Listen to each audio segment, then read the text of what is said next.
Une fois de plus, quand on remettra de l'ordre dans nos institutions, dans nos politiques, et qu'on remettra la justice sociale au cœur de tout cela, nous pourrons alors poser les questions qu'un certain nombre de nos compatriotes aient envie de travailler plus longtemps. Vous voyez, moi j'ai 71 ans, je suis toujours à la tête de mes activités. Ça ne me pose aucun problème. Si mais quelle est la différence? La présidence de la République dans 2 ans, permettez-moi de terminer.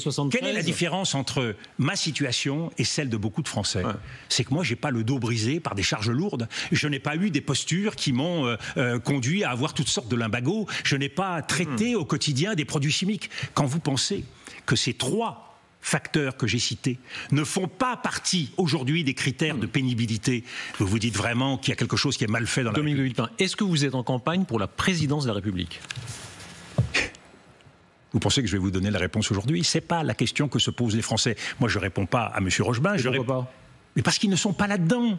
Aujourd'hui, la politique, c'est un bouillon de culture. Qu'est-ce que vous voulez que j'ajoute ma petite personne dans ce bouillon d'aspic? Tout ceci n'a aucun intérêt. Jacques Chirac a été en campagne ouvertement, de longue date. Nicolas Sarkozy l'a été. À droite, vous avez des exemples de gauche. Personne n'ignorait que François Mitterrand était candidat. Je suis bien placé, puisque j'étais avec lui. Jacques Chirac a déclaré sa candidature en 1995, au mois de septembre, au retour d'un voyage au Japon. Mais il était candidat permanent pendant 40 ans. C'est encore autre chose. Écoutez, considérez que je suis un candidat permanent, Monsieur Rochebin, si ça peut vous faire plaisir. Je suis effectivement sur le terrain presque tous les jours.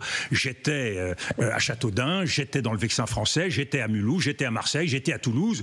Oui, je veux entendre de la bouche des Français leurs préoccupations. Ce que je peux vous dire, parce que c'est intéressant pour vous, les Français ne me parlent pas de la plupart des sujets dont on parle sur vos plateaux.